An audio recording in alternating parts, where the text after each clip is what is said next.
Дараагийн зочин маань бэлэн болсон гэж байна. За тэгээ дараагийн зочноор болохоор AI Group-ийн технологи эрхэлсэн захирал анх байсгал ирсэн байна. За таныг студид орж байна. За тэгээд өнөөдөр бол бас маш чухал одоо технологийн салбарын одоо сүүлийн онцлог төсөл дэвшлийн талаар хэдүүлээ олон мэдээллийг анх байсгалангаас авах байхаа гэж найдаж байна. За ч хөвчөө зүгээд микрофоноо баг зэрэг өөртөө ортуулаад тухтаа суугаарай. За өглөө хэрэглүүлөө сонь сайхан. Сайхан амарсан уу? Сайхан амарлаа, сайхан амарцгаасан уу? Өглөөний мэнд. За бидний ярилцлагыг урилгыг хүлээн авсанд их баярлалаа. Тэгээд өөрийгөө танилцуулаад гурван ярианд орчих. За сайн байцгаана уу? Үзэж байгаа үзэгчдээ бүхэнд энэ өдрийн мэндийг хүргэе. Намайг AI Group-ийн технологиар утсан захирал. Тэгээ анх байсгалан гэдэг. Одоо 25 настай. Вау. 99 оны. 2000 он. Вау. Вау гайхалтай. За манай одоо намнаад бол олон асуух зүйл байгаа хаа тийм технологийн салбар гэхээр ер нь гэхдээ анх яг энэ салбарт орсон хэдүүлээ гоё яриагаа чөлөөтөлөхлээ те. Ер нь хизэнээс энэ салбарт хөл тавьсан анханасаа яг энэ салбарт дуртай хүүхэд байв уу? 10 жилээсээ ер нь юм авьяастай байв уу? Тийм, ер нь бүр 10 жилээсээ анх дурлаж орсон. 9-р ангиасаа эхэлсэн үү? Аав ээж хоёр маань гадаадаас ирээд тэгээд надад нэг хуучны компьютер авч өгч ирсэн. Тэгээд тэр нэг 7-р анги, өнөө 5-р анги. Тэгэл тэрэн дээр өдөр шөнөгүй тоглоом тоглодог байж байгаа л. За ер нь тоглоод байвал болохгүй юм байна гэж. За нэг код бичиж сурыг гэдэг. Нэг хэсэг болтгүй. За ер нь жоохон хэцүү. Маттай бол давгүй сайн хөхтэйсэн. Гэхдээ стил тийм бүр айгүй сайн бол биш. Тэгээд нэг л болж өгдөг. Тэгээд байж байгаад ягаад ч юм нэг тийм хак хийх юм эвдэх сонирхол төрөөд тухайд. Тэгээд за нэг вирус бичиж сурыг да. Тэгээд хайж агаад ямар мондөг. Тэгээд тухайн үед вирус бичиж сурах гэж хагаад нөгөө вирусээ өөр дээр ажиллуулад тэгээд тухайн үед компьютероо эвдэж байгаа хөөх тэ өөрийгөө асаа. Тийм өөрөөр 7-р ангитаа тэгэнгүүтээ аав ээжээсээ айгаад нөгөө компьютероо эвдэлсэн хүн чинь орой ажлын хараад ирэнтэй яах вэ гэдэг. Тэгээ ингээд нөгөө TV chat гэж үүдэг гэсэн шүү дээ. Тэр TV chat-аас харж байгаа компьютер форматлан засварлана гэдэг дугаар болоод залгаад. Тэгээд сайн байна уу ирээд засаад их боломжтой болно. Тэгээд ирээд миний компьютерыг тухайн засаж өгөөд надад ингэж зассан гэдгийг тайлбарлаж өгөөд тэгээд явсан баг. Тэгээд тухайн үеэс бодож эхэлсэн. Програм гэдэг чинь амар хүчтэй юм бэ. Юмыг эвдэж болно, бас хийж болох юм гэдгийг ойлгоод бүр илүү дуурлаад тэгээд яг код руугаа илүү дурлаж орсон. Тэгээд яг төгслөө тэр чиглэлээрээ бэлдэж байгаа. Тэгээд тодорхой хэмжээний тэмцээнүүдэд ороод яг хөө гэхдээ амар амжилт үзүүлээгүй ч гэсэн давгүй шүү. Тэгээд дараа нь Mois руугаа яг програм хангамжийн чиглэлээр ажиллаа. Сурахаар орсон. Одоо энэ технологийн салбарт байгаа шүү дээ. Яг энэ технологийн салбарт орсноор одоо яг таны амьдралд ямар өөрчлөлт орсон вэ? Амьдралын өөрчлөлт юу вэ? Амьдралын маягт нь яг одоогоор бол баг зэрэг өсөл халцарч байгаа гэдэг шиг. Тийм. Гэхдээ технологийн салбар бол угсаа ямар ч бизнест байгаа. Одоо санхүүгийн чиглэл одоо манай ажиллаж байгаа санхүүгийн нэгдэлтэйг AI Group байгаа. Өөр бусад бүхэл ерөнхийдөө бизнесүүдэд технологи хэрэгтэй байгаа. Яг дизайн хэрэгтэй гэдэгтэй адилхан байхгүй. Тэгээд яг анх 17 дэгж оюутан болж орж ирээд нэгдүгээр курстэй ороод нэг 10 хонжилууд. Тэгээд бас нэг ажлын зар дадлагч оюутан ажилд авна гэдэг нэг Mois-ийн групп төр бичсэн. Тэгээд нөгөө зарийнхан дагуу очиж ярилцлаганд орсон чинь ард дээр л тээ. Тэгээд яг тухайн үедээ орж ирсэн. Нэг 100 төв хүмүүсээс байл хүүхдүүдээс байлаад шалраны дөрүүлээ.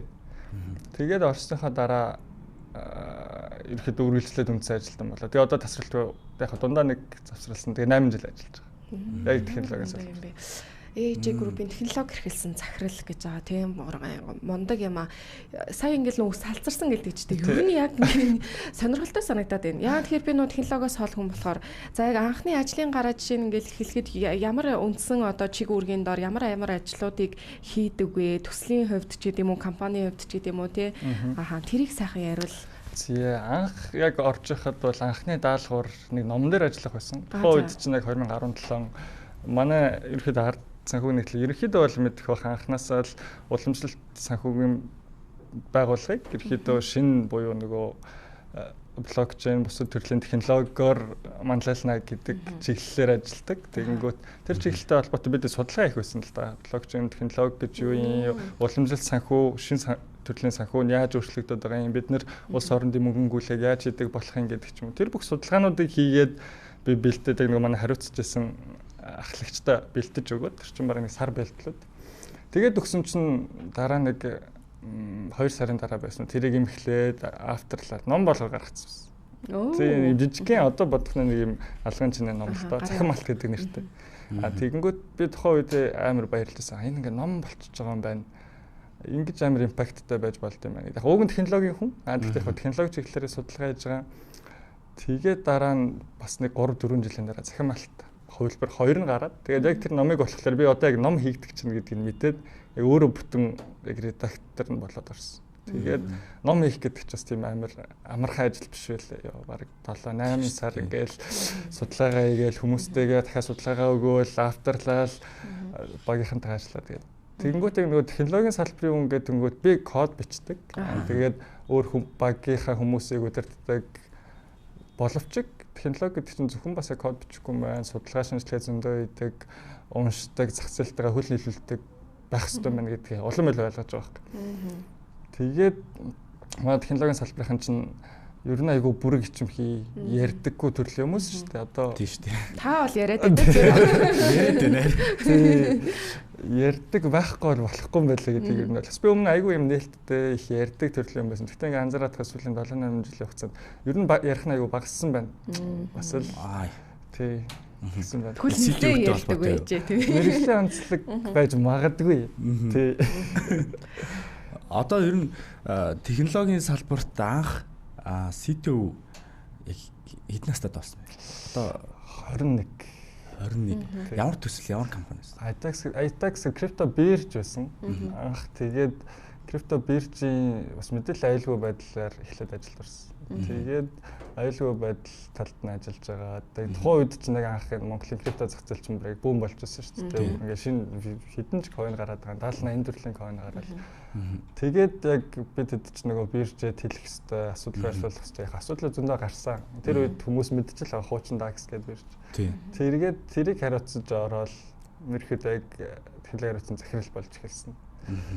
Тэгээд чинь хэдүүлэнд нь яг зүгээр технологи өнөдөр ярих боловч тухайн үеийн крипто зах зээлтэй аягүй сонирн байсан л да. Бүгдээрээ л мэдчихэж байгаа шүү дээ. 70-80 coin ингээд 30 тонн олддоггүй. Надад бол тэр жоохон харамсалтай санагддаг. Монголын зах зээлийг аягүй болон тараагаад хуваацсан. Хүмүүс итгэл үнэмшлээ. Одоо нөгөө хийж бүтээсэн зүйлүүгээр хүмүүсээс хөрөнгө босгоцсон. Тэгээд нөгөө нэг хүмүүсийн итгэлийг алдруулсан. Одоо өгөөж байхгүй тийм ээ. Алдагдaltaа. Тэгэнгүүт яг буцаад зах зээл маань эргээд сэргийж шиг байна. Хүмүүс итгэл найдварыг яг нэг үйл ажиллагаа явуулж байгаа, үнэн бодитоор хийж байгаа төслүүд маань буцаад сэргийж шиг байна гэж одоо харж байна. Тэгэхгүй хаа. Тэгээд яг үүнтэй зэрэгцээр IAG Group-ийн ерөнхийдөө технологи хариуцсан захирал ирсэн учраас ер нь сүүлд одоо танаа байгууллага группийн ер нь ажил онцлог үйл ажиллагааны талаар за мөн одоо сүүлийн үед хийх байгаа бас ажлуудын талаараас сонирхмоор санагдлаа. Манайх одоо сүүлд айгуу шинээр хэрэгжүүлэхээр ажиллаж байгаа төсөл нь олон улсын мөнгөн гуйвуулгыг P2P байдлаар шийдэхээр одоо дотроо ажиллаж байгаа. Тэр нь болохоор ерөөхдөө хэдүүлээ чинь Монголоос бол гадаад руу шууд мөнгө гуйвуулга ихлээр банкар бол SWIFT тийм үү? SWIFT маань бол за нэг 2-3 хоног хурданда удаандаа ажлын 5 хоног тийм. Тэгэнгүүт тэр нь маань өөрөө нэг талаасаа дутагдaltaй зүйлс зөндөө байдаг. Яг үүндээ хүмүүст маань болохоор яг одоо шилжүүлээд одоо л амаар байгаа шүү дээ. Өсрөл нэг цаг дотор. Тиймэрхүү шийдлийг бидэд боловсруулж байгаа. Гэхдээ мэдээж бүх юм технологийн болон хууль ёсны дагуу. Тэгээд мэдээж технологийн шийдлийнхаа дагуу. Одоо CTO хүнээс яг зөвлөгөө авч асуумаар байна л да. За одоо адилхан залуу хүний хувьд одоо залуусын хувьд энэ хөдөлмөрийн зах зээл дээр хэр ээлтэй байна одоо таатай орчин нь бүрдэж байна. Одоо ер нь залуу хүний хувьд ч гэсэн бас ажлын байр ямар байвал ихгүй таатай байна. Та одоо яаж ажиллаж байна? Тийм мөн л одоо яг Жинзи гэж ярьж байгаа шүү дээ. Тийм Жинзи үеийн төлөөлөл тэгээд гүйцэтгэх захирлын үүргийг гүйцэтгэж чинь. За дээр нь ажлынхантайгаа ер нь ямар юм нэг юм. Одоо Жинзигийнхэн ч бас хэцүү байна л гээд тэгээд байгаа ер нь хэр одоо анзаарэгдэж байна уу? Тийм. Манай Жинзигийнхэн би ч одоо өөрөө Жинзи шүү. Тийм. Манай үеийнхэн чинь яалтчгүй давуу талтай зүйл айгүй олон байна. Шинэ зүйлийг хурдан сурж гин. Тэгээд хүмүүстэйгээ хоорондын харилцаагаа за нээлттэй илэрхийлж чаддаг болсон байна. Юу хүсэж байна, энэ болохгүй нь болж нэгдэ хэлж чаддаг болчих. Түүнийгээ дагаад дутагдaltaй талууд мэдээж байгаа. Үнэхээр сайн жинзэн дэр нь байгаа. Цагаа барьдаг, яг таг байдаг. Гэхдээ тэд нар илүү ийм тав тухтаагаар өөрийн дуртай орчиндөө таатай хүмүүстэйгээ ажиллах их сонирхолтой болсон. Тэгэнгүүт одоо жишээ нь манай арт ээж групп бар санхүүгийн нийтлэгээ тарангуут нийт бараг 400-аар ажилтсан да. Тэгэнгүүт за магадгүй бараг 50-аас дээш хувь нь нийлж Gen Z болчихсон байна. Нэг харахад. Тэгэнгүүт нөгөө арай өмнөх үеийн Gen X төрлийн хүмүүс миллениалууд маань одоо 30-аас дээш 40-аас дээш насны хүмүүс маань хоорондоо харилцаад асуудал гарах болов гэж аюух боддог гэсэн. Одоо ерөөсөө тийм зүйл байхаа болчихсон. Манай өмнөх үеийнхэн маань ч гэсэн залуучуудтай аюу гой хамтарч ажилладаг болсон байна. Тэгээ харахад маань технологийн зах зээлд маань үргэлжлэн хүмүүс хэрэгтэй байдаг. Тийм болохоор энэ мэргэжлэр ажиллах гэж байгаа, сурах гэж байгаа оюутан дүүнер маань, хүүхдүүд маань яг нарийн мэргэжлээ илүү сайн эрт сонгоод явуучвал зах зээл үргэлж нээлттэй. Тэгэхдээ нөгөө одоо хэдэл ярьж байгаа шүү дээ. AI хэмээл оюухан гарч ирээд BDT-ийн мэргэжлийг авах гээд байгаа юм шүү. Тэгээ ажлын байр байхгүй болох гээд байгаа юм шүү гэдэг хүмүүсийн асуулт айгүй их байгаа. Энэ дээр надад хэлэх нэг хэдэн тайлбар байгаа. Тэрний юу гэхээр манай зах зээлээр мэргэжлийн талаас ярих юм бол технологийн одоо нөгөө ахлах инженерүүд болон шинэ beginner инженерүүд гэдэг байгаа. Senior инженер болон шинэ инженерүүд гэдэг. Тэгэнгүүт шинэ инженерүүдийн хэрэгцээ буурч байгааг бол буурч байгаа. Тэрийг нь AI ер нь орлоод эхэлж гисэн гэсэн. Шинээр баг зэргийн доод түвшний ч юм арай энгийн түвшний шийдлүүдийг хийхэд AI бол бүтэн хийж чаддаг болчихсон. Тэгэнгүүт илүү нөгөө тийм илүү ахлах түвшний инженерүүд маань тэрийг ашиглаад одоо юу гэдэг нь 5 шинэ инженер ажилладаг гэсэн бол нэг AI-тай ажилладаг болсон гэдэг юм. Тэр нь бол зах зээлийг өөрчилж байгаа. Тэрнээс бүтэн эзлэн гэсэн үг бол биш. Тийм болохоор манай залуучууд нь илүү нарийн мэргэшээрээ тэгээд инженер болохоор шийдэж байгаа бол AI ашиглахаа бити орхигдуулаарай гэж хэлмээр байна. AI-тайгаа дасан зохицоод хамт хөгжөөд явах юм бол бүтэмжээ 10, 20, 30, 40 дахин нэмэгдүүлэх боломжтой болсон. Одоо харахаар миний ч гэсэн бүтэмж AI ашигладагаас хойш ерөөдөө бараг 20, 30 дахин нэмэгдсэн байхгүй. Тийм шүү дээ. Өдөрт 1500 тэм мөрөвчдөг гэсэн бол 100000 мөрөвчдөг болж байна шүү дээ. Одоо курсор өдрийг ашиглавал. Ер нь одоо Монголд тийм яг энэ технологийн салбарт хэр одоо хөгжиж байгаа. Сая таны нуу ярьж байгаатай холбоотой нөө AI гингүүтэл технологийн салбар ингээл асар хурдцтай хөгжиж байгаа, дэвшиж байгаа юм шиг шууд төсөөл бож ирж байна л та. Тэгэхээр энэ талаар бас илүү дэлгэрэнгүй ярил. Тийм AI маань одоо яг хэдүүлэн яриад байж хахад ч гэсэн ялгаагүй нэг AI төсөл гарч илна. Одоо ингээд дахиад ярихад дахиад нэг гарч ил байгаа байхгүй. Маш хурдцтай хөгждөг болсон хэрэглэгчийн тоонч бүр тэнгэрлүү адчлаа. Одоо ChatGPT гэж мэдэхгүй ч юм байхгүй. Тэгэнгүүт бүгднийг нь байрч авч бүгдийг дагаж амжина гэж бол яг үнэндээ байхгүй. Миний хувьд ч аль. Тийм хурд байхгүй. Зүгээр шинэ ийм зүйл гарч байгаа мэн гэдэг мэдээлэлтэй болж чадж байгаагаас яг үндсэн суур нөгөө нэг хэмэл оюухан буюу foundation model LLM гэдэг зүйлсүүдээ ойлгоод энийг нь ийм үед ингэж ашиглах хэрэгтэй шүү. Энийг нь зураг үсгэхдээ, энийг нь би өөрөө кодо бичихтэй, энийг нь би одоо юу гэдгийг санаа төлөвлөхтэй ч юм уу гэдэг байдлаар ашиглах аргачлалаа нэг сурцсан байхад дараа нь өөр ийм хэмэл оюухан гараад ирэхэд энийг нь би юмд ашиглаж болох юм гэдгийг хурдан хүлээгээд авчна гэсэн. Тийм болохоор бүгднийг нь хизээш битээ хөөцөлтөөрөө угаасаа бүгдийг гүйцэнэ гэж байхгүй. Одоо дахиад ярьж байгаа дахиад нэг төрж байгаа тийм болохоор аргачлалаа сур нөгөө дахиад уламжлалт юм маань байж л хурдан сурч чаддаг хүн дахиад өөр шин зүйлтэй үргэлж хүлээлүүлээд явж байгаа гэдэгтэй адилхан. Технологийн салбар ер нь AI-тай хамгийн ойр салбар гэж хэлж болох уу? Тийм. Хамгийн ойрхон салбар. Тэгээд нөгөө технологийн салбар маань үргэлж нөгөө шин зүйлээ хүлээж авдаг. Тэгээд аюу хурдан хоцрогддог зарим зүйл. Тийм ээ. Тийм болохоор бидний хийсэн шийдлүүд заримдаа аюу хурдан хоцрогдох тохиолдол зөндөө байдаг. Тэгэхээр аль болох нөгөө ирээдүгөө харж тийм ээ 5 10 алхмын уртлаа харж шийдлүүдээ бэлдээд тэгээ хэрэглэгчнэрээ сурах гэдэг гоё чиглэж байгаа гэсэн үг байна. Танай байгууллагын хувьд ер нь хамгийн амжилттай болсон яг энэ технологийн үйлчлэгээ нэвтрүүлсэн зүйл гэвэл юу байгаа вэ? Яг одоогоор миний ажиллаж байгааг бол манай крипто бирж байгаа. Тэгээд AG Group маань болохоор байгууллагатад ер нь бол их удаагүй байгаа. Гэхдээ ерөнхий санаа нь дахиад нэг уламжлалт санхүүгийнхаа шийдлийг гишүүн санхүүгийнхаа шийдэлтэй нийлүүлээд хүмүүсийн өдөр тутмын санхүүгийн үйл ажиллагааг хэлбэр болгох гэдэг л зорилготой юм байна. Танд Одоо бидний нөхөн бас цаг дуусч байгаа гэж байна. Тэгээ танд хэлэх. Тийм бит хоёрын магадгүй асуугаангүй таны бас студид орж ирээд хэлмээр байсан зүйлс байвал хэлж болно. За ямар ч гэсэн терминал өөр зориулсан баярлалаа. Тэгээд та бүхэнд өнөөдөр Монголынхаа зах зээл дээр аливаа шин технологиг сурахаар болон ашиглахаар бэлдэж буй шин залуу үеийнхэн хүүхдүүдэд хандаж хэлэхэд суур мэдлэгийг хязгаар битгээр хөгдлөөдлөөрөө болж өгөл санхүүгийнхаа мэдлэгийг үргэлж хажуудаа авч явж байгаа. Ягаад гэвэл бизнес дээр ч тэр өдөр тутмын бид баян санхүүгийн гүйлгээнд оролцож байгаа. Тийм болохоор хадгаламж хийх талаар суралцах хэрэгтэй.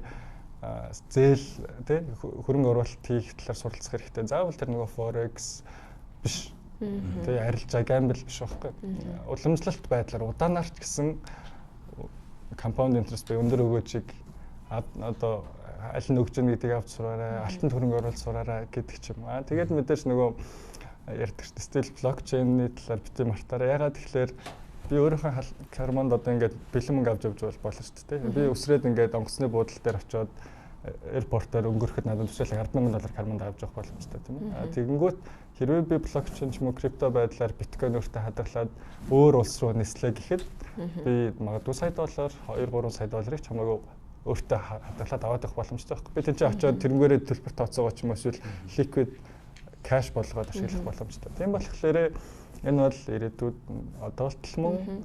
Тэгээд бид нэр яаж уламжлалтайгаа орхигдуулахгүй мөнгөнгүүлгээ санхүүгийнхаа зах зээлийг авч явах уу гэдэг дээр л анхаарах хэрэгтэй. Тэгээд бас л нөгөө нэг revolution мөн шүү. Тэглгүй хаа нөгөө шинжилэлт, өөрчлөлт гэдэг зүйл бас байна. Тэгээд сүүлийн асуултыг асуумар санагдлаа. Сая та бити одоо энэ блокчейн гэдэг юм уу, тийм криптог орхиороо гэж ер нь мэдгүй одоо залуучууд маань байх юм бол юунаас эхлэх хэрэгтэй байд юм бэ? Манайхан ерөнхийдөө бол биткойныг бид захин малт гэж ярьдаг.